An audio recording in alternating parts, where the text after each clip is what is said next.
Ladies and gentlemen, good day and welcome to the Thomas Cook Q2 FY24 earnings conference call hosted by IIFL Securities Limited. As a reminder, all participant lines will be in the listen-only mode and there will be an opportunity for you to ask questions after the presentation concludes. Should you need assistance during the call, please signal an operator by pressing star then 0 on your touchtone phone. Please note that this conference is being recorded. I now hand the conference over to Mr. Ranjit Cirumalla from IIFL Securities. Thank you, and over to you, sir. Thank you, Rayo. Good afternoon, all. On behalf of IIFL Securities, welcome everyone to Thomas Cook India Limited Q2 FY24 results earnings on call. Today we have with us Mr. Madhavan Menon, Executive Chairman, and Senior Management Team. I now hand over the call to Mr. Menon to begin the proceedings. Thank you, and over to you. Thank you. Good afternoon, ladies and gentlemen. Welcome to the earnings call for the quarter ended September 2023. Let me kick off by saying that we registered a decent set of numbers in this quarter as well as for the half year. Over a period of the last 4 quarters, we have registered what we would call a recovery from where we started immediately after the pandemic, where, as you're aware, we lost most of our revenues. I think the time has come now to say that the recovery from the pandemic in comparison to the pre-pandemic is almost done, if not already done. And going forward, we expect to register growth in our business under normal circumstances. Having said that, some of our businesses are still in recovery mode, but considering that the major part of the group has recovered, it's important to recognize this. A lot of this has been driven by a variety of factors. I think the primary factor is that there has been changes in the profile of the segments that travel with us. We are seeing a younger generation travel with us. We are seeing customization of holidays becoming a need of the hour. We are seeing people who are technology savvy. So we're seeing a fair degree of change in the profile of customers, and therefore, in anticipation of this, we have gone out and put technology into place, which would allow a customer to deal with us seamlessly from beginning to end if they did not wish to have a touch point.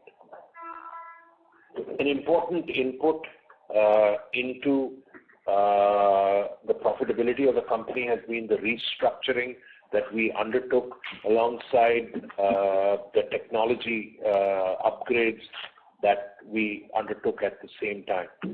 So this has resulted in savings, and you will see both in the H1 as well as the quarter. If I look at Thomas Cook, I believe that our savings is approximately 32%,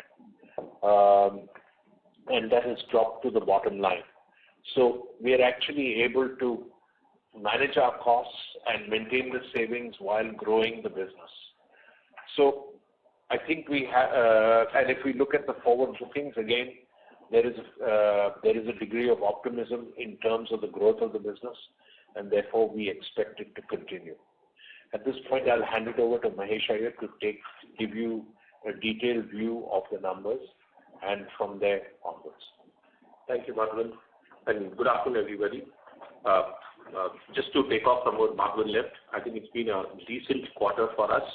And if you look at our income from operations, grown by about 52% for a comparable quarter last year, and that's about 1,235 crores has moved up to 1,871 crores, and consequently, our profit before tax has moved from 5 crores to 76 crores. Now, some of the key drivers behind this performance has been the financial services, travel services, leisure and hospitality resorts, and Digi-Photo imaging. Now, what I mean to say here is that it's an all-round performance. All segments of our business have actually grown in high double digits, and that's a very good sense of how the business is panning out today and for the future. If I look at the profitability, that's EBIT across these segments, most of the segments have registered close to double digit, and when I say double digit again, close to the 40% growth in each of the profitability, with a clear exception in the case of travel businesses, which have actually grown manyfold. Some of the key drivers around each of the segments is what I'm going to cover in the next few minutes. And to begin with, about foreign exchange. If you look at the income from operations on foreign exchange, we moved from 63 crores to about 77 crores to a comparable quarter.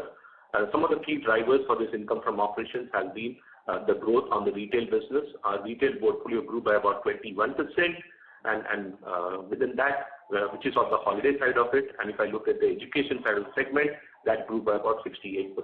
So clearly, the retail holiday travelers as well as the education segment propelled our revenues, and that flew into our EBIT. And if you look at our EBIT, that grew from about 20 crores to 29 crores. So clearly, a 21% growth in income and a 42% growth in EBIT. It's also important to highlight that the business is now generating cash because there is a lot of float that is generated on the prepaid card business, and that's now translating into, I would say, interest cost savings onto the business. So from an expenditure, it has actually started to become an income onto the business. Some of the other key highlights during the quarter has been our digital adoption. We've been talking about taking the foreign exchange business digital, which is where the customer has the choice of transacting with us either on our website or on our call center, or a combination of both, other than the physical stores that we operate. Our digital adoption in the current quarter has moved up from 18.4% in September quarter of 2022 to about 23.4% in the quarter of 2023. So clearly, I think there is a 6% growth that we have seen, and that's largely driven by our investments and the new ways that we are getting customers to transact with us. It's also important to highlight here that we launched our WhatsApp Forex. So unlike most companies which use WhatsApp as a service tool, we've actually expanded that as a sales tool also. So today the customer has an opportunity to transact with us on WhatsApp, do a KYC on WhatsApp, upload his documents, and the last mile fulfillment obviously will be done by our staff going and visiting the customer. So clearly we have opened one more channel for the customer to transact with us. If I look at the card issuance, card loans improved by 35% on a year-on-year basis. And if I look at in terms of number of prepaid cards sold, that's improved by about 21%. So overall, if I look at the portfolio, we had a steady growth in the current quarter. We've added some new corporate accounts to our portfolio, and I think for the coming quarters, we see this business continuing its run as we go on. Moving on to the travel and travel-related segments, if I look at the segmental revenue, it's grown by 59% from 899 crores to 1,432 crores. There are multiple segments within this, and I'll try and take you through the holiday, B2B and B2C, as well as the corporate travel segments, and then I'll get Devashish to talk to you all about the DMS segments that we have operated in. So clearly, a 59% growth in revenue has resulted in about 1,354% growth in profitability. That's moving from 3 crores to about 50 crores. Now, this growth in revenue has come from multiple channels. One, if you look at the B2C side of the business, I think while it was a bit of a shoulder quarter, as you would know, that April, June happens to be the peak travel quarter for us, and July, September is a bit of a shoulder months. But despite that, I think we've seen some fairly good run. Domestic demand was slightly subdued, as you would appreciate the fact that India was under monsoon, and our business does get impacted during that period. But our short haul and parts of long haul business continued. We had an extended long haul in that sense, went all the way till end of July and some parts of August. That kind of augured very well for the business. Apart from that, if you look at the B2B side of the holidays, we had some large movements across both brands, SOTC and Thomas Cook, where we managed close to about 400 groups during this period. And this has kind of helped us to register a decent growth as far as the overall volume is concerned. If you look at the MICE business within Thomas Cook, we also manage the G20 events. As you'll appreciate that we mentioned that we are one of the 3 vendors servicing the government G20 portfolio, and that got concluded in September of 2023. We managed a total of 41 such events and generated a top line sale of close to 150 crores. Now, If I look at the domestic and the short-haul segment, we are seeing momentum in the coming quarters. As you will appreciate that festivity has just about started. November, December is when there are a lot of holidays, Diwali and Christmas, and people will plan their holidays. So we are seeing momentum, as Marvin alluded to it. Our forward bookings are currently tracking at about 32% ahead of what we had for the same period last year. So clearly the momentum has built up, and we believe this run will continue well into the next quarter. If I talk about the corporate travel side of it, we had some major wins between SOTC and Thomas Cook. We added 8 new accounts to our portfolio with a total annualized billing of about 80 crores. Margins on this business continue to remain stable. Our mix in terms of business remains fairly stable, and we are focused on managing our capital cost as far as this business is concerned. So clearly, both from the foreign exchange and the domestic travel business, I think we are doing fairly well, and we remain fairly confident of how the next few quarters will pan out for us.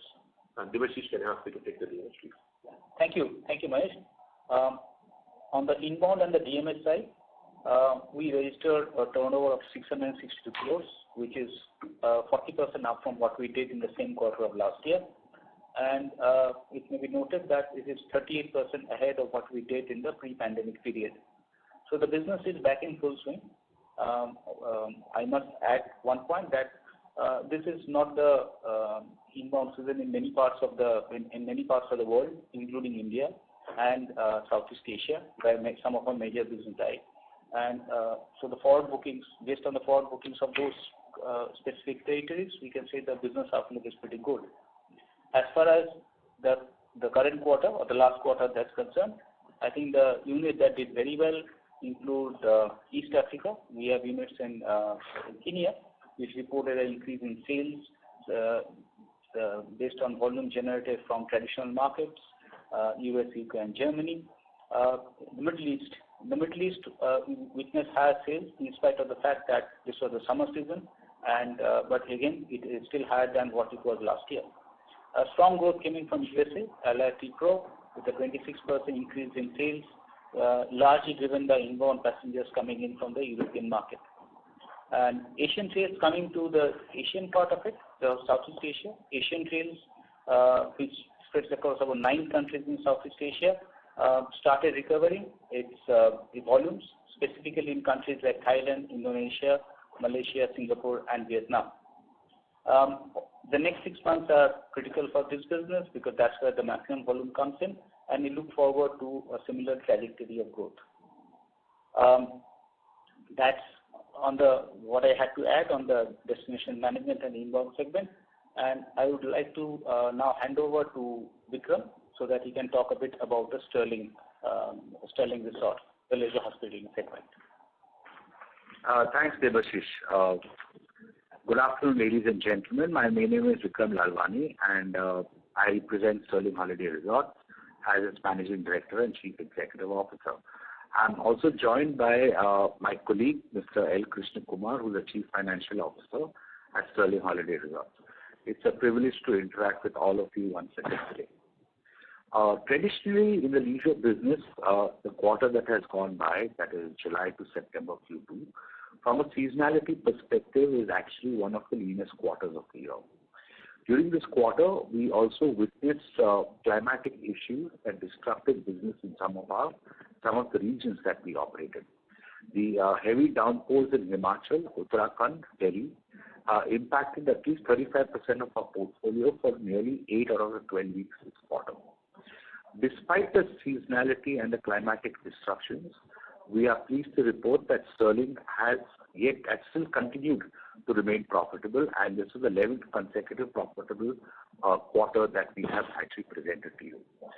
Our supply has grown by 8% on a year-on-year basis, given our thrust on asset-light expansions. This is on account of addition of 8 new resorts during the preceding 12 months cumulatively, and this has also enabled our Q2 supply growth as well. On a year-on-year basis, Sterling occupancy is still stable at 63%, and we have grown the non-member business ratio from 60% to 66%. This has enabled growth in room revenues by 11% in Q2 and 18% YOY. We continue to realize average room rates upwards of 6,000 across all the resorts on a Y-on-Y basis at the end. Our overall growth in revenues has come in from increased food and beverage incomes, grown by 11% year-on-year and 8% QOQ. This continues to reaffirm our growth strategy towards being a dominant player in the hospitality segment. Our distribution reach continues to grow with the help of our Sterling One platform that caters to travel agents, holiday partners, and corporates across the country. Our new non-member or FIT product with a validity of 1 year was also launched this quarter, called Sterling One. This new product gives immense benefits to customers to holiday at any of our resorts with value adds on food and beverage and flexibility of multiple holidays across our portfolio through the year. With the launch of this new non-member FIT product, Sterling has also sunsetted the long duration membership products in Q2. So we will have no more acquisition of the membership products, long-term membership products going forward as well. The business continues to generate EBITDA margins of 30% and upwards based on seasonality, resulting in a healthy free cash flow of 542 million versus 463 million on a YOY basis. The company is also cash surplus of 1,580 million, and considerably has also lowered its debt to less than 125 million.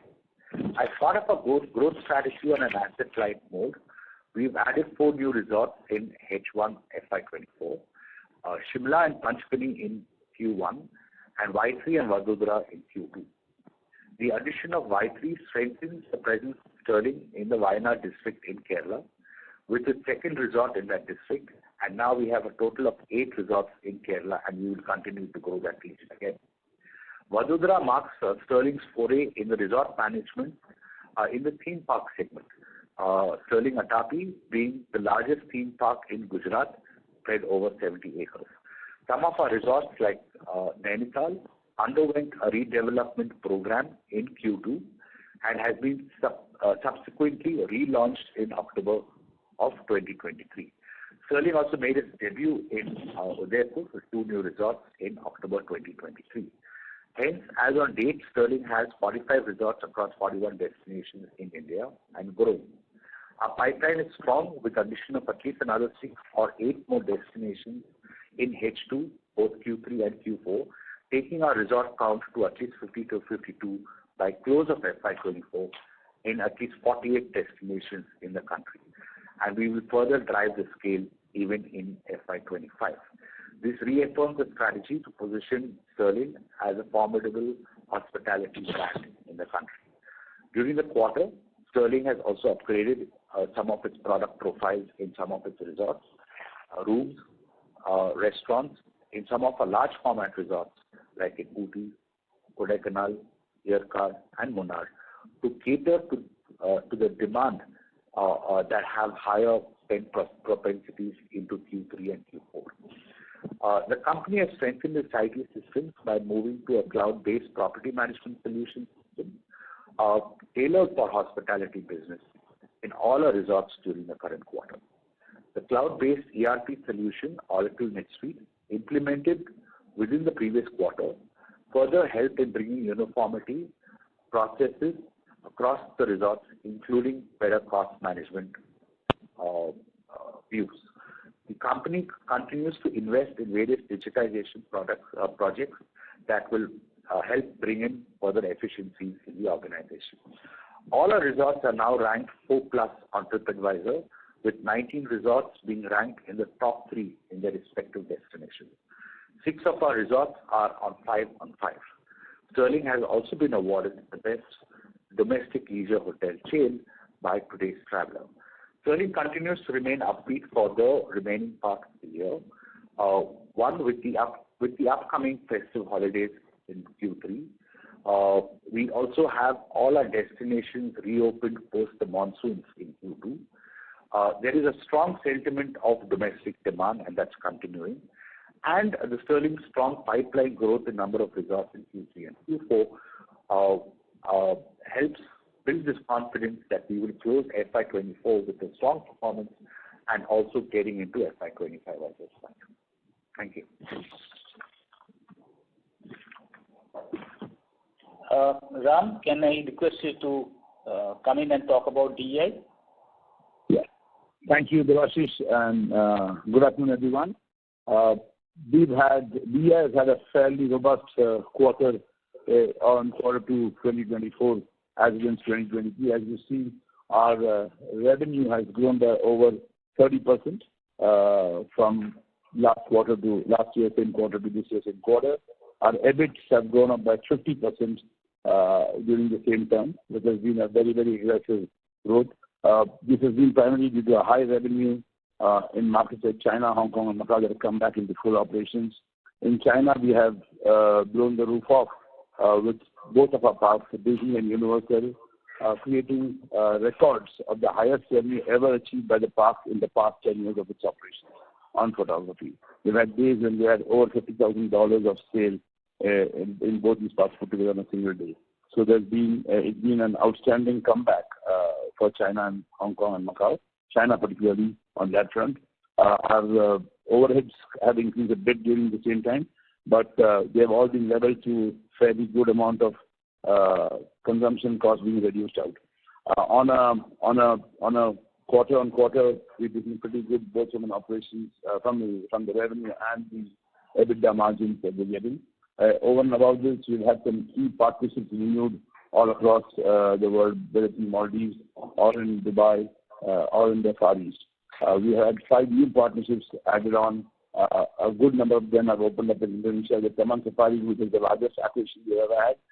This is an account that we've been trying for the last 10 years, and that's come over, and that kind of makes us probably the single largest photo imaging operator in Indonesia going forward. Our market share, both in Indonesia, Singapore, and Malaysia, in all the 3 places, have now crossing over 90%. And in Dubai, they are over 95% on the market share. So it's been an extremely great quarter, both from a business as usual performance plus new business coming in for the future. Something that's from the quarter that was. Going forward, things look fairly even more interesting and aggressive. We have Saudi Arabia coming on board. We are launching our first 3 locations in Saudi Arabia as we speak in the coming week. In fact, one of it is already launched yesterday, and 2 more are launching in the next 2 days as we speak. Saudi Arabia's business size is probably 2-fold of what UAE is in the next 3 years. And we are on the first call of all the RFPs out there. We've also been awarded one of the largest contracts up there in Saudi Arabia. It's a 6 flags park that's coming up called Qiddiya. So the Middle East region has a very strong upward forward-looking opportunity in the next 2 years. And all of this is thanks to Saudi for sure, which is one of the largest that's opening up. On the other side, in the Far East, our growth has been pretty strong. We also acquired and we've gone live with the only attraction that we don't operate in the whole of Singapore. So Singapore, we operate 99% was our 95% was our market share. There's only one, the big wheel or the Singapore wheel flyer that we didn't operate. And after 14 years of its operations, we have transferred that operations over to us for photography. So we become the only souvenir imaging solutions company for the whole of Singapore. So any attraction that you go across Singapore is only covered by us. So Singapore Flyer was the last one, and we've just gone live yesterday as we speak. So it's been fairly good quarter. Mind you, the quarter 3 or quarter 2, as you guys call it, is probably is not the biggest quarter. Our biggest quarter is the last quarter, which is coming up now, which is now October to December. And the team is all poised for complete traction on that. I think it will be one of our best quarters in the whole year. It will always be the highest quarter for the year. So we see 2023 closing up on a fairly robust note for us. Over and above all this, the most excited that the whole DEI is waiting for is our new technology solution.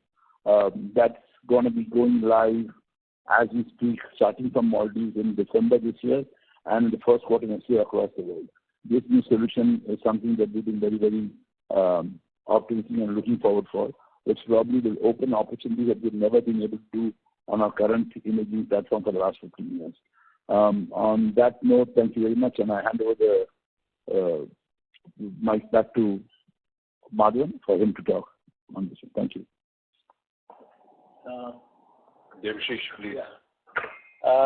So that's what we have from the management side, and I'll now hand it back to Ranjit. And Ranjit, you may open up the floor for question and answers.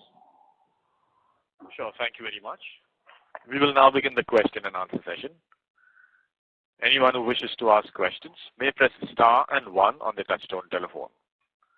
If you wish to remove yourself from the question queue, you may press star and 2. Participants are requested to use handsets while asking questions. Ladies and gentlemen, we will wait for a moment while the question queue assembles. To ask a question, please press star and 1.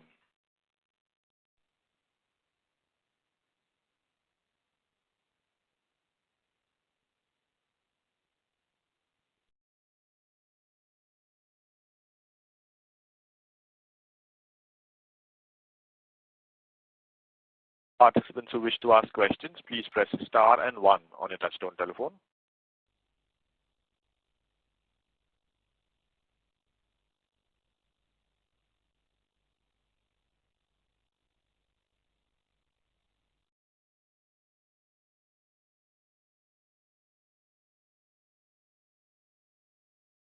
We have the first question from the line of Senthil Manikandan from iThought PMS. Please go ahead. Hi, sir. Thanks for the opportunity. My first question is with respect to Sterling Holidays. So just on the room addition, so let's say over the next 3 to 5 years, what's the targeted room addition, and is it going to be 100% on the asset-light model? So that's my first question. Okay, let me take that. Vikram here. See, what has happened is last year has been a year of transformation for us.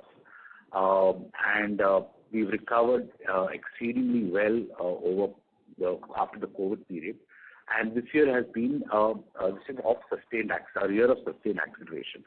Now, apart from increasing the capacity utilization of our existing portfolio, we will continue to grow our portfolio. In fact, when we started off last year, we started off with about 30 to 33 resorts, and today we are 45 strong.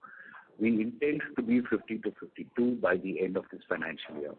And we will continue to grow our footprint in India and also possibly in destinations where Indians travel to. So we are exploring those as well. They will primarily be on asset light. Now, if there is a specific number you want me to attach to what I see 3 years from now, we are currently about 3,000 rooms with 45 resorts. With keeping the current pace of scale, we will see our portfolio growing significantly, and it will be mainly on an asset-light model, which is right. So our expansion is far more balanced and strategic rather than actually just blindly adding rooms across destinations. Where we are able to network with our existing destinations as well as ramp up business quickly in those markets, we will certainly be present in those markets. So that's the strategic focus going forward. Even into FY25, if we close with 52 resorts this year, we are looking at building even FY25 with the same pace of growth that we've done in FY24. And so on. So that will be the focus primarily in Sterling going forward. Thanks, sir. Next is with respect to the travel segment.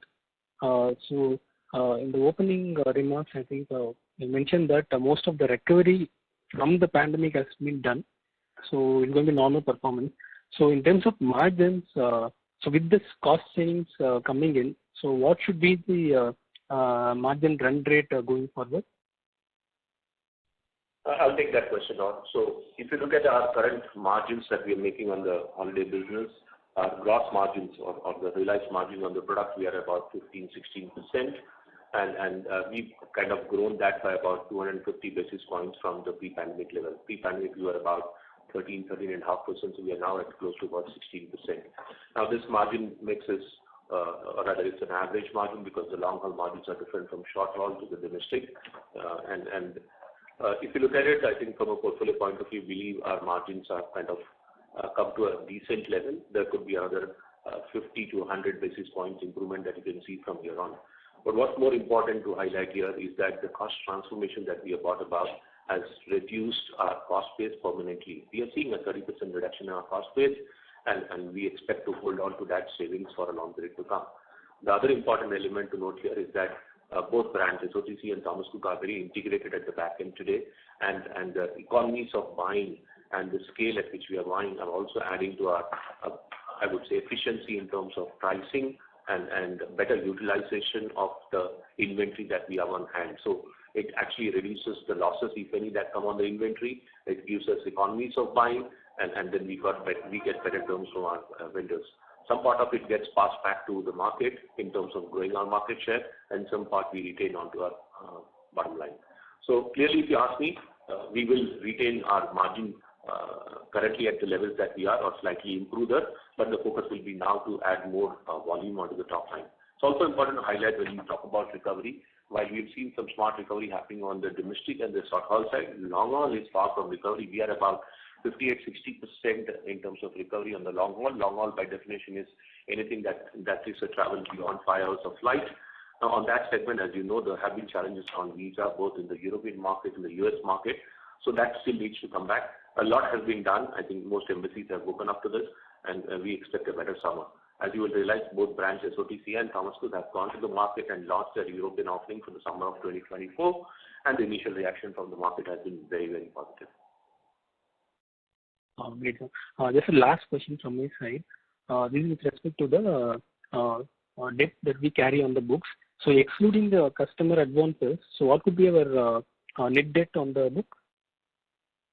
The net debt actually is, we don't have, at a net debt level, we are, it's a negative net debt actually, because we are cash surplus.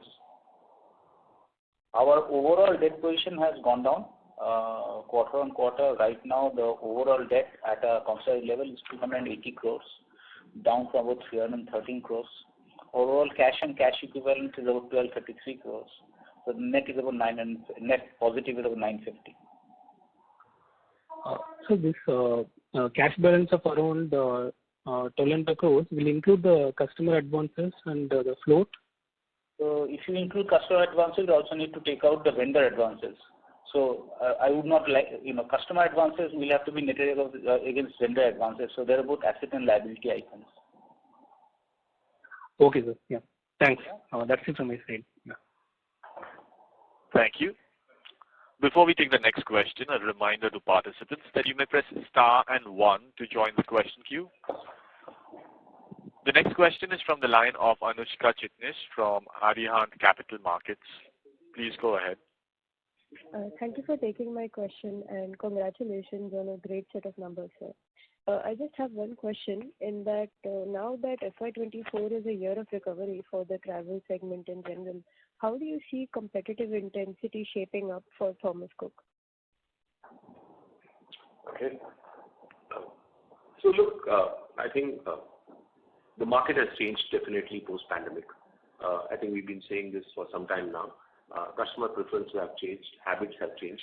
The profile of the customer has actually changed. They are younger, and we are now attracting younger travelers to our brand, both SOTC and Thomas Cook.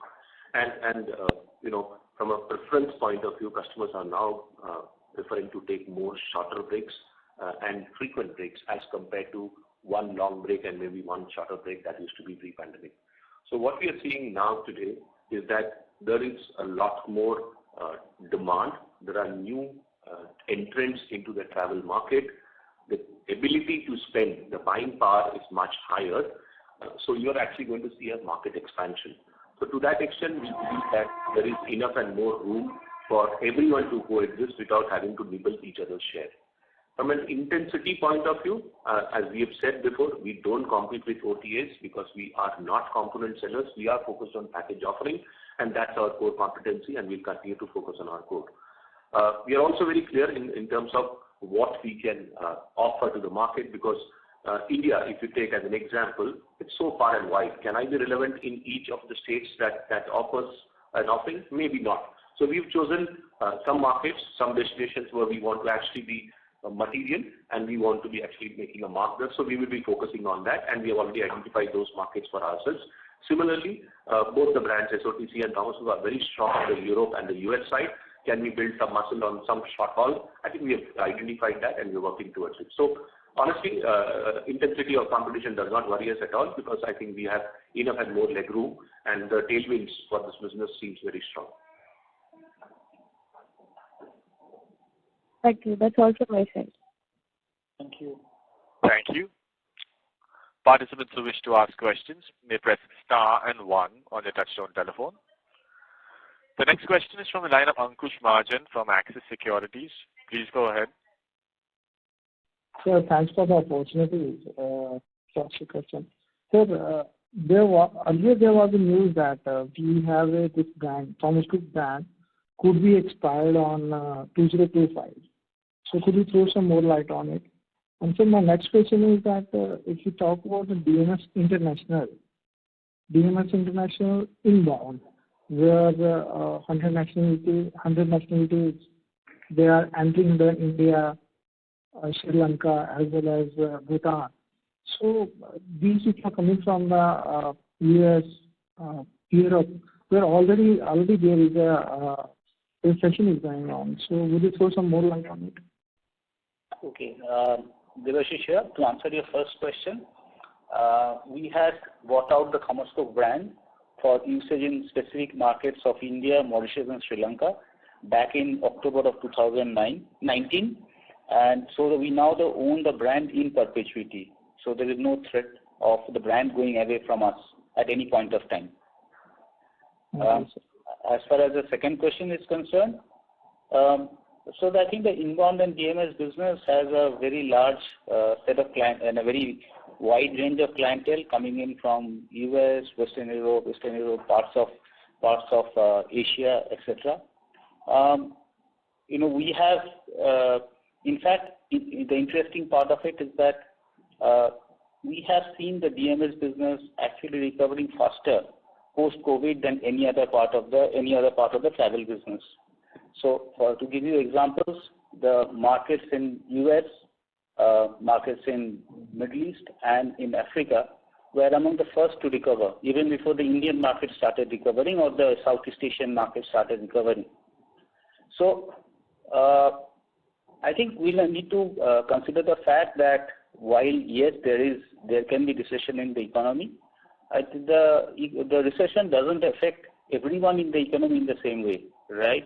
So the set of clientele that you are catering to may be less affected by the recessions in those particular economies than others are. And it may not be right to generalize that the country has a recession and therefore there is the need for travel will be less. It will depend really on the category of travelers. Maybe if you are looking at backpackers, yes, there could be an impact on that. But of course, we do not really cater to that segment. I agree. So momentum is there in DMS International. I'm sorry, I didn't get that. Anything else that you asked? Momentum is there in international DMS. Absolutely. The momentum is there. The momentum is there. It's much more than what it was in, say, 2019. And that's a point of reference before COVID actually hit us. We're well ahead of that and will continue to be ahead. Sir, my last one is that in Q2, even in the PPT, the MICE portion in the revenue is quite big this time due to G20. So, how could be the proportion in the upcoming quarters? Because the gross margins are quite high in the MICE now. No, let me try and take that question. This is Mahesh. So if you look at the MICE business, the MICE representation here is two brands, SOTC and Thomas Cook both. It's on the Thomas Cook side of the business where we manage the common portfolios, more specifically the G20. Obviously, next year we're not going to see a G20, but the big part is that we now entered the government segment. We started working with multiple ministries as a part of this entire engagement with G20, and we believe as the government now uses this opportunity to showcase India in a much bigger way. There is also a rub-off effect on the domestic tourism as a result of this, because India has showcased so many states, its culture, its tradition and everything else. So I think from a momentum point of view and an outlook for the next 3 to 5 years, I think India has set the stage to welcome foreign visitors to come to India. Now this actually helps our inbound business, it will help our ancillary businesses, it will help our domestic business and also help build momentum through a new line of business, which is the government business. Apart from that, if you look at our international MICE business, they continue to do well. We've been actually growing at about 15-20%, and even in the current quarter, the growth as compared to the previous comparable quarter is about 25%. So that volume continues to come in, and the spending, which is more the R&R programs that corporate runs, they have actually been coming back and investing in the distribution channel, just as any other company will do to increase their sales. I think most companies are now opening their purse and spending. So we don't see any slowdown that will come. Maybe some part of the portfolio will get replaced, but clearly the momentum is there. Thank you, sir. Thank you very much. Thank you. The next question is from the line of Ashish Chauhan from RV Investments. Please go ahead. Good afternoon, sir. This is Ashish here. So my first question was regarding the cash that we have on our books, that is close to around 1,200 to 1,300 crores. So are we looking at some payment to the investors in the form of dividend or buyback, or is this for a merger and acquisition that might take place for our inorganic growth? Okay. Is that the only question, or you have more coming? I have a few more questions. Okay. Do you want to answer? You want us to answer this one? Yeah. So one by one, I'll be more. Okay, fine, great. No, great. That suits us also. So to answer your question, yes, we have cash on our books. Obviously, part of the cash is also represents the float that we have on the card, on the foreign exchange prepaid cards. As of now, we do not have a plan to use this cash for either a buyback or for further acquisitions, etc. Our strategy on this is, I think, fairly clear. We want to use our cash to pay off our debt over the next couple of years. Thomas Cook, as a standalone unit, does not have any short-term debts as of date. It has some long-term debts which we are trying to prepay. Likewise, in some of the other subsidiaries, there are debts which were gradually coming down. As I mentioned, overall our debt is around 290 crores, which we are trying to pay off in various ways. The first priority is to become debt-free, which will obviously increase the overall the PBT and of course the PAT. Sir, I would like to give a follow-up question on this. That the cash is somewhere close to 300 crores and the debt is close to 200 crores. Yeah.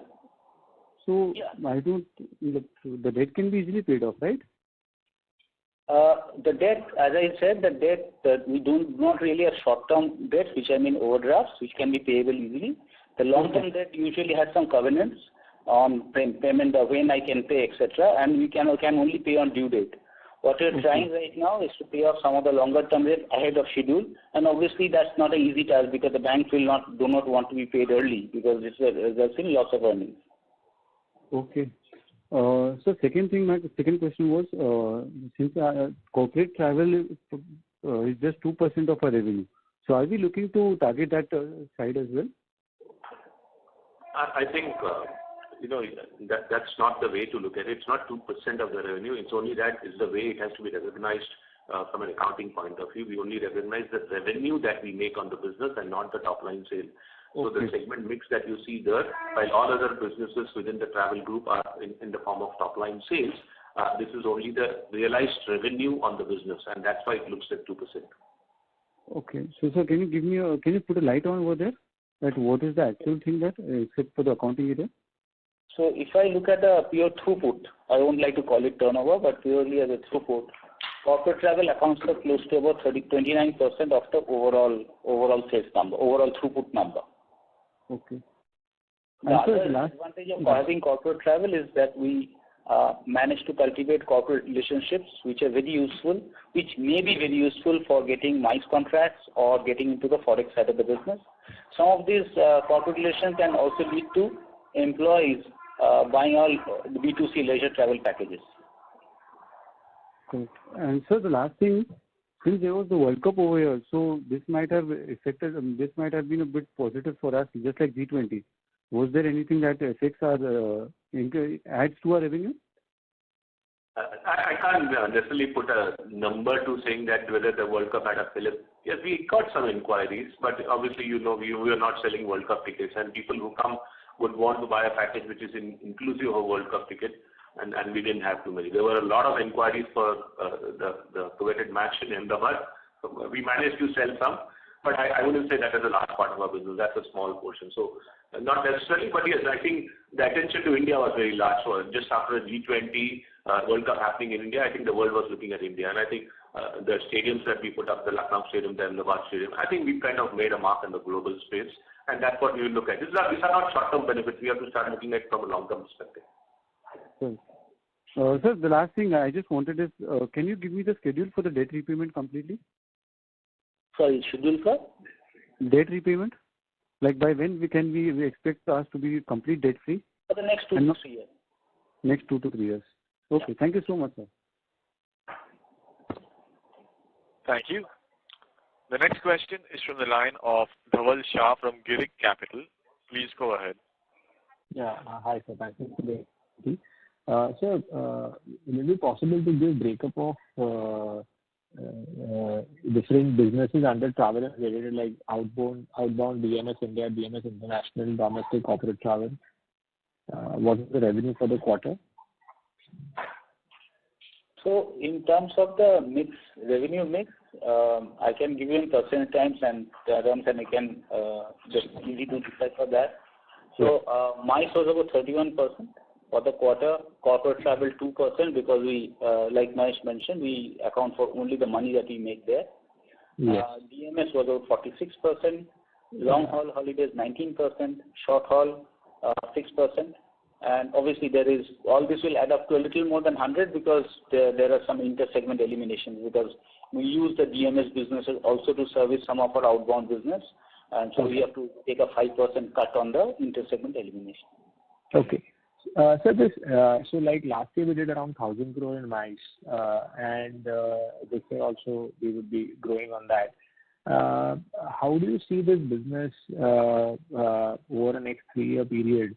And where would you compare it to, like your experiences, how the MICE business has behaved in various developed geographies or other comparable economies of the world? What is the opportunity size in this?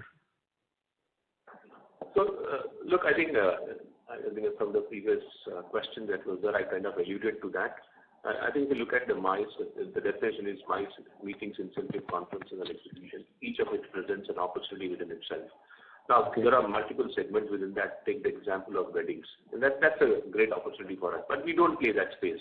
There are parts of it that we do for some of our corporate customers, but that's not a large space. So that's an opportunity if you want to say so. If you look at sports, that has become a huge opportunity as far as the MICE is concerned. So as we speak, we are managing the national games in Goa. So that's an opportunity that has ever didn't exist in the past. We spoke about G20, which we managed, so clearly that's a new opportunity. If you look at the international destinations, most of our corporates have now come back and now looking beyond virtual events and domestic events to international events. The popular markets remain, and we are trying to create new itineraries, new destinations for them because a lot of these people who operate in this space, the paint industry, the insurance industry, I think all of them have been to that place multiple times over because most dealers work with more than one company, so they have been to one destination or other. So I think the important thing is to create new experiences for them, new destinations for them, and how you bring that element of that wow feeling that you need to create. So I think it requires a specialized set of skill, and I think we believe we have that skill between both the brands, and we continue to invest in looking at the new opportunity that comes about. If you look at the size of the MICE business, there is an estimation which says that this is likely to grow 7x over the next 10 years. So clearly, I think we have enough and more headroom to grow. Interesting. And sir, just one repeat question on the cash. I'm a little bit, I want to understand more clearly that 1,300 crore which we have on the book now adjusted for the float and the vendor advances what we give ahead. What will be like the cash which is free and which is like which you can invest in mutual funds or like free cash. So what is the absolute amount which you can actually use to pay down the debt or you pay dividends? About a couple of 100 crores. Okay. And on the float, how much do we earn? And what will be the float number out of the 1,300 crore? Okay, the float number. Okay, how much we earn is an interesting question because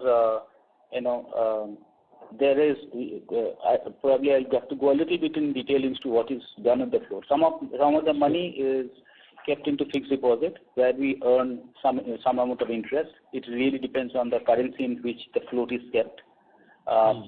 Some currencies earn more interest than others. Some amount of money we have to keep in our Nostro account because it also have to manage the encashment that happen on the card on a daily basis. And the balance money we also use to manage our working capital. And let me just take a little more time on this one. So what we typically do is to swap this money on a daily basis and convert that to INR only for the day to take care of day-to-day requirements. The advantage of doing that is that it's arbitrage on the short-term borrowing. So instead of borrowing money at 8.5 or 9%, I can do a swap at about 3.5% or something like that, and therefore save close to 5.5%. So that is what we keep on doing.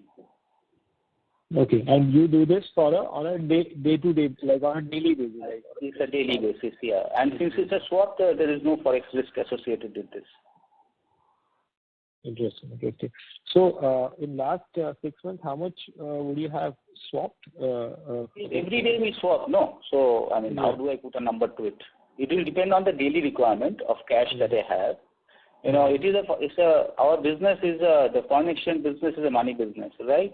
So some days we have a requirement. The requirement for is the market there is a great demand for encashing foreign exchange. So there will be a big amount of demand for rupee, which is what I need to service that demand. I will do more swaps. On days when the demand is less, I will do less swaps. So it will really depend on the demand for the day. There is no fixed number. Understood. And very tightly, all I can assure you is that we have our own dealing room. We have a set of people who assign this task on a daily basis, and they do that very diligently. It's a very, very tightly controlled process. We need to remember that we are a authorized dealer and therefore under the continuous scrutiny of RBI. And so therefore, we are as careful as the banks are, or at times even more, to make sure that we do not, we stick to the boundaries. Okay. And sir, even the banks are offering the currency card. So do we have any? We would be having some tie-up where, say, ICICI Bank is offering a card. So where we would be the back-end partner or something like that. So one is a customer goes directly to Thomas Cook office and then you buy the card when you want to travel. But the banks are also offering the same thing. So how do we manage that competition? So Dhaval, let me take that question, Manish, again. First and foremost, I'm not a redistributor of a card. I issue my own prepaid cards. I have arrangement with all the key network partners, which is Visa, MasterCard, and RuPay. Well, RuPay is limited because they currently only offer in the Dubai region. It's not expanded to other geographies, but we offer all the three, and we are compliant with the regulation requirement in terms of giving the customer the choice of the network partner that he chooses. We also have variants on the card, which is multi-currency and one currency, which means if the customer is traveling to a single point, he can choose the currency that he wants, or if he's traveling to multiple geographies, he can pick up a multi-currency card. Each of them comes with its own benefits of safety, security, convenience, reloadability, and is accepted worldwide. From a USP or a competitive landscape point of view, it's important to highlight that Thomas Cook for the last 2 quarters has been the number one issuer in terms of volume of prepaid cards in this space. And we compete here with banks and other money changers who operate in this space. We distribute this card to our corporate customers, our retail customers, and also through third-party agents, which are working by agent. So we have a fairly good portfolio, and product has its own USP in terms of how the commercials are fitted in. And I think we've been doing it. I have been mentioning this before. We've been growing at 35%, and we expect that growth to continue. Okay, and just to re-understand. So all our cards would be pure Thomas Cook cards. So there's nothing like co-branded, like Axis Bank Thomas Cook card. So what I would say is that everything is a Thomas Cook card. If a Thomas Cook has signed up with a third-party partner and I need to do a co-branding arrangement with him, it will be Thomas Cook plus him, but it will not be a bank plus Thomas Cook ever. Okay, understood. And the last question. this was annual report. So we have certain related party transactions with other Fairfax group companies. Now, say for example, Templa Samma. So would all that be related to the corporate travel service what we give, or will be something else? No, it will depend on what is the requirement. It could be corporate, it can be ticketing, it can be hotels, it can be packages like for example MICE, etc. But let me assure you one thing, that all the related party transactions are audited. Specifically, there is no requirement for a third party certification, but we do insist, our board insists on getting that done. So every quarter we have an audit of all the related party transactions just to make sure that they are done properly, meet the transfer pricing requirement, the benchmarking requirements, so on and so forth. Got it. Wonderful. Thank you very much. Good luck. Thank you. The next question is from the line of Mithun Aswat from Kiva Advisors. Please go ahead. Yeah, sir, just wanted to understand your travel-related business. Any outlook for Q3, as well as have you reached the run rate of pre-COVID now, or there's still some time to go? Mr. Again, hi, Mahesh here. I think you missed our initial commentary. As we said, most part of our business have reached close to pre-pandemic. In the India businesses, it's the long haul part of our holiday business, which is currently trending at anywhere between 58 to 62% of the pre-pandemic numbers. Short haul and domestic have already crossed that benchmark. If you look at the DMS business, and which is what Devashish covered, some parts of our DMS business have already got closer to the pre-pandemic. Some other markets are still trailing. They are about 65 to 80%, and we expect that run rate to catch up very soon. So it's a mixed bag, but within the India business that we operate, corporate travel and B2B holidays have already surpassed the pre-pandemic level, and they continue to perform well. Right. And thanks for that. Just wanted to understand any outlook for Q3 and Q4 that you're seeing, because your Q2 is actually non-seasonal and you've done well, and Q3 you will have the festive season and the holidays in between October to December. How is the outlook so far? Also, do you expect margins to rise in the travel-related business going forward? Thank you, Midun. Actually, you answered the question. The festivities and the tailwinds that we see associated with it are very buoyant to our forward bookings, and I think we've quoted that in our press release also. Our current forward bookings comparable to a year ago are at about 32% higher, and we see the tailwinds helping us. The festivity and some part of excitement around all the holidays will take this further. As far as Q4 of FY24 is concerned, it's a little early to comment on, but it's important to note here that both branches, OTC and Thomas Cook, have gone to the market with their underlying offerings on the European side. So we are heating up for the summer, and I think we are expecting from the initial response, it's just about 2 days that we've been to it. The initial response tells us that the market is well geared to bounce back. Yeah, just a couple of 2 questions. On the margin front in the travel-related business, is there scope for further improvement? Well, if you ask me, as I said, from a gross margin point of view, we have expanded our margins from pre-pandemic by about 200 to 250 basis points. Can we go further? Maybe there is some room, and there are reasons why I say what, because the input costs are higher and we can pass some of this back to the customer. There is consolidation of buying that's happening. We are reducing our inventory losses, so all of this keep adding back to the margins that we do. So there could be some expansion. I think most of it has been done. Beyond that, we don't want to be at a threshold where we start getting expensive to the market. So I think we've got to a decent 16.5%, maybe under 50 to 100 basis points, and that's where we'll pick up. Just to add to what Mahesh is saying, Devashish here, listen, while the gross margins are, as you heard as Mahesh said, but there is scope for expansion at the EBIT margin level, because as the volumes pick up, the volumes keep on growing. Our fixed cost will not grow at the same rate, obviously. So there will be a gap that will be there. So if you see our current margins for the quarter is about 3.5% at an overall level. We expect that to move up because of the growth is coming back. We'll probably see expansion of about 150 basis points to that over. I'm not saying next quarter, but over the next 12 months, over 3 to 4 quarters. Let's talk about. So we should see an expansion of about 150 to 200 basis points there. That's excellent. Just one last bookkeeping question. On the cash, 1342 crores, debt 279. What is your free cash? Let's exclude the float. And what would it be? You probably missed the answer to one of our earlier questions. So somebody else asked the same question, and we said that ballpark is about a couple of 100 crores. That's what we have right now, but we expect this to grow. Our our cash flows, the free cash flows are coming back, and we expect that to we used to earn in the range of about 150 to 200 crores of free cash. We will move to that level and exceed that in the coming years. So you'll see this free cash growing. Great. Thank you and all the best. Thank you. Thank you. The next question is from the line of Shubham Zope from Sycamore Advisors. Please go ahead. Hello, am I audible? Hello. Yes, please go ahead. Yeah. Thank you for the opportunity. I have two questions on the margin front. First is on the Forex side, Forex services. So what was the primary reason behind EBIT margin contraction in financial services? And what is your long-term guidance for the segment margin, on the margin front, EBIT margin I'm talking about? And second, you mentioned in last question about EBIT margin for travel segment.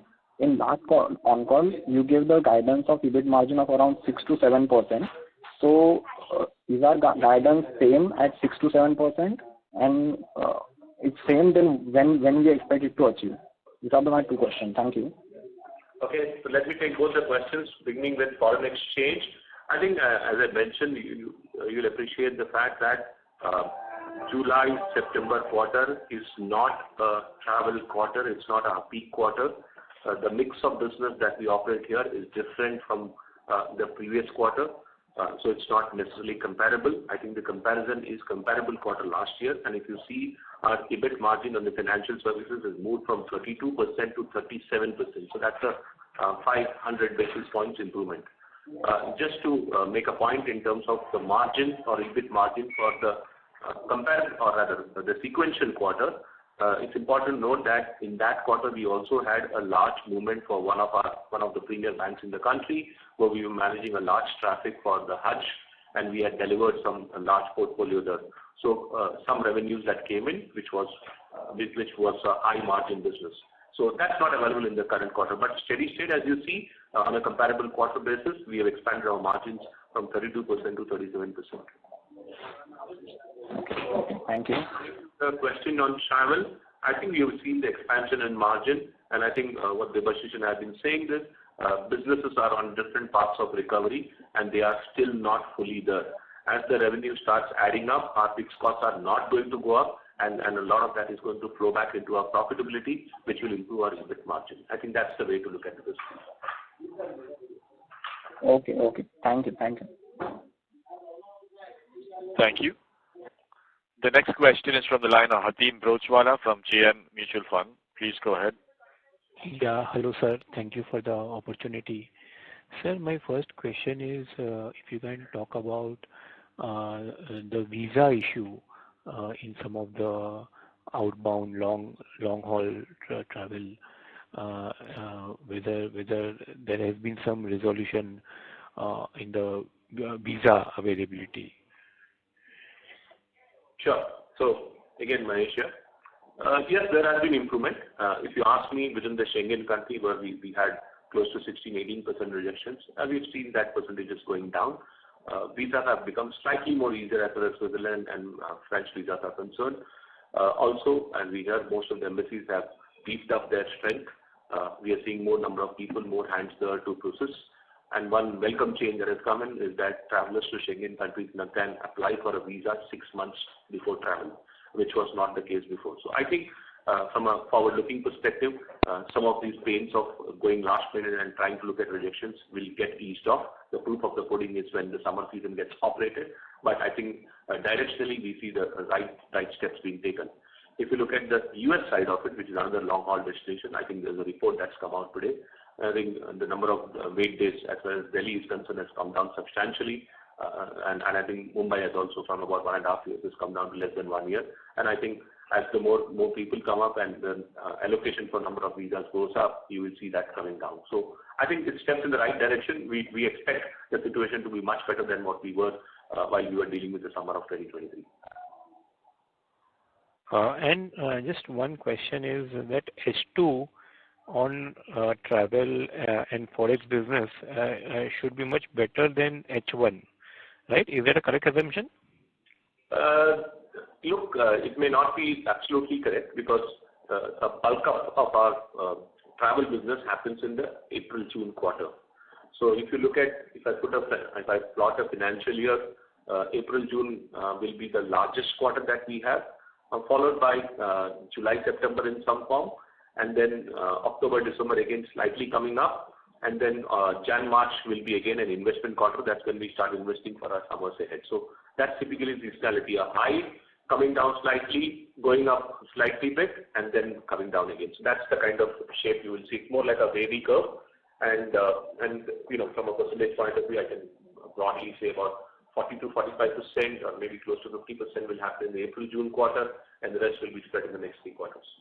Yeah, and inbound is slightly different because the inbound portion, or the inbound and DMS basically, they tend to bulk up more in the second half of the year, which is because that's our winter season in Asia, and we have 2 key businesses there, in Southeast Asia and in India. So that tends to bulk up and make up for some of the shortfall, if I may say so, on the outbound and MICE part. So, but still, at an overall level, I would say ballpark about 60% will happen in the first half, 40% in the second half, something like that, in that range. This is for the travel and forex business, right? This is for I'm talking about the travel business specifically. Okay. Last question is, in the resort business, what are the ARR and occupancy? Vikram, would you like to come in on this one? Yeah, sure. What's the ARR and occupancy for QA? All right. So the occupancy is about 63%, and the ARR is about 6,000 for H1, and H2 will also follow where Q3, which is October, November, December, shall kind of be in sync with what Q1 has been, and Q4 shall be in sync with what Q2 has been. Okay. Thank you, and wish you all the best. Thank you. Thank you. Thank you. The next question is from Ashish Chauhan from RV Investments. Please go ahead. Thank you for giving me the opportunity again. So this question was regarding the India-UK FTA. So with that FTA happening, there will be a lot more students traveling and travel taking place. So will that be will be a benefit to us? It should, because as I mentioned in my commentary for the forex segment, education forex is a large segment for us. We've been growing steadfast in the current year with some issues around Canada. I think UK has become a very prominent market, so we'll see the demand going back to UK. And with this new FTA arrangement, we'll expect a lot more students to travel. It's also important to note here that we also launched a prepaid product specifically targeting the student, which is called Money Money. Yeah? And clearly, we believe that there is more room for us to grow in the overall segment. Sir, and one more question was regarding Sterling Resort. There was, in the last con call, we had spoken that there might be an increment to 6 more resorts to Sterling. So has that taken place already? Sorry, come again with the question. Yeah, it's a question. No, if you could just repeat the question again. I meant that in the last con call, we had mentioned that Sterling Resorts will be adding 6 new resorts in the H1 FY24. So has that been taken place? Yeah, in fact, we have added 4 in 2 in quarter 1, 2 in quarter 2, and we've already opened 3 in October. So we are pretty much, we have another 5 to 6 in the pipeline more till March end. Then our occupancy rate is somewhere close to 63%. So when do we look like reaching close to around 70 to 80%? So let me clarify this. One is there has actually been a growth in supply of almost 8%. And despite that, the occupancy is actually at 63. So that means actually the number of room nights have gone up, number one. Number two, we are also in a what happens is in peak times you can even hit 90-95%. In lean times you are actually hitting 50 to 55%. So actually that's how the weighted average actually goes between 60 to 70%. Traditionally, leisure business, for example, weekends we are actually running with high capacity utilization. And on weekdays, at Tuesdays and Wednesdays, we are trying to build volume. So I'll be very frank, the 70 to 80 looks, for a leisure business, it looks slightly impractical here. So therefore, we are looking at about 60 to 70%. 270 days in a year are regular periods. 90 days in a year are super peak periods. So in that ratio, we are running actually between 60 to 70 in an increased supply mode. So that's where we are actually today. Thank you for the opportunity, sir, and all the best for the next few quarters. Thank you. Thank you. We have one last question. We take the last question from the line of Manish Parekh, who's an individual investor. Please go ahead. Hi, sir. Sir, just one question. Anything on revenue guidance for next few years? How you are looking in terms of, because traction in all the businesses are there. So as an investor, can we get a ballpark number in terms of revenue growth guidance? Manish, we do not really give out revenue. We do not have a practice of giving out a revenue guidance. But if you have heard all of us over the last 1 hour or so, you get a fairly good idea of what the trajectory of growth is likely to be across all the segments. And what we would request you to be patient and see the growth being delivered quarter on quarter. We do not really want to make a specific comment on how the growth will be in percentage terms or absolute terms over the next couple of years. But it will be we have recovered from recovered back to the pre-COVID levels at the turnover level, and at a profitability we are far ahead of it, and the best of our days is yet to come. Thank you, sir. Thanks a lot. Thanks for your inputs. Yeah. Thank you very much. That was the last question. I would now like to hand the conference back to the management team for closing comments. Thank you very much, ladies and gentlemen. Appreciate all the questions that you've asked. If you do have any follow-ups that you want more clarity on, please feel free to reach out to Debashish Nandi, who's Group CFO, and Urvashi, who handles our investor relations, Urvashi Bhutani. I'm sure you have access to both these names and their contact points. Thank you very much again, and have a great weekend. Thank you very much. On behalf of IIFL Securities Limited, that concludes this conference. Thank you for joining us, ladies and gentlemen. You may now disconnect your lines.